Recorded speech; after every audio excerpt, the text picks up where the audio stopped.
From the studios, it's Election Yard, and back to special elections now. So, in the last few days, we recorded this on May 5th. In the last few days, there were two state legislative special elections. One was in Texas on Saturday, May 2nd, and the other one was in Michigan on May 5th in Senate District 35. So, we're going to talk about both of these. We're going to get back to our overperformance chart. And I'll tell you, there was definitely some good news for both parties, but at the end of the day, they kind of canceled each other out. So you will see at the end of the video all of the trends, and it still looks pretty clear the direction that things have been moving in terms of special elections. But we'll start with State Senate District 4. So this is in the southeastern portion of Texas. It does pass through a portion of Harris County, which is where Houston is, which of course is pretty blue, but it really only incorporates red portions of the district, takes in a lot of very red Montgomery County and some red portions of Galveston. Actually, it's portions of 5 counties because you got a little bit of Galveston, you got some Chambers County, and then you've got some Jefferson County. So the Jefferson portion of this district in the special election was blue. Everything else was red. So the Republican Brett Legion won this race 75 to 25%. So this was a district, a state Senate district that Donald Trump had won by 34 points back in 2024, and Legion won this race by 50. So that is about a 15 or 16 point Republican overperformance in this race. Republicans haven't had a lot of overperformances in state legislative special elections. Of course, there was the state Senate race up in the Fort Worth area earlier this year that the Democrats ended up flipping.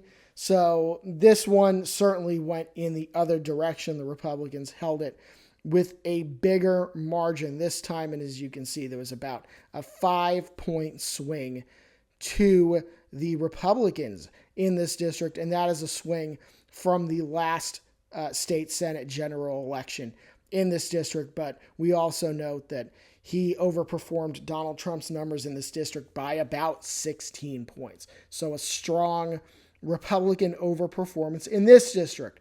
However, it wasn't all good news for the Republicans because on May 5th, Michigan, the state Senate 35th district, had its own special election. So this is in the Saginaw Bay City, Midland area. So this district was vacated back in 2025 and has been vacant for quite a while, over a year actually. And the governor of Michigan, Gretchen Whitmer, she stalled calling a special election in this seat. She finally ended up doing it, and the Democrats ended up holding it. So Chedrick Green, the Democrat, has won this seat, about 57.7% of the vote. At the time that we recorded this video, Jason Tunney, the Republican, about 41%. So now Kamala Harris only won this state Senate district by a little less than a point, about 0.9%.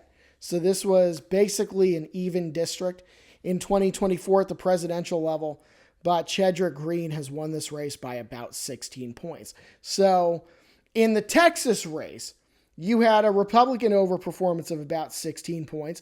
And in this race, you had a Democratic overperformance of about 16 points. So the two results basically canceled each other out. So you had a big Republican overperformance and a big, equally big, I should say, Democratic overperformance in this one. So those were the two special elections that we had. And of course, a swing to the Democrats in this one as well, because this was certainly a much narrower race the last time the seat was contested in a general election. So good result for the Democrats there.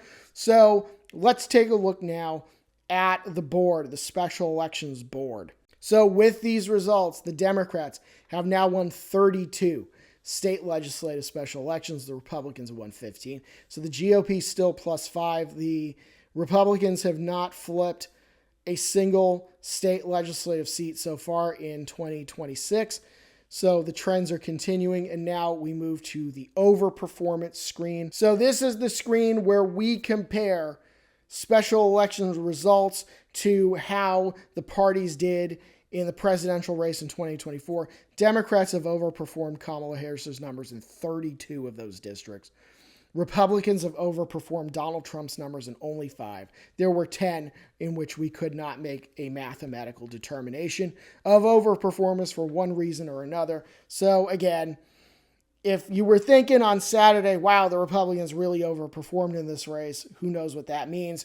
Again, I always say you don't want to read too much into any one special election because one just came along on Tuesday, which completely canceled that out. It was almost literally exactly the same size Democratic overperformance as the Republicans had in the one on Saturday. So 32-5 overperformances. So the trends are continuing on just the way that they have.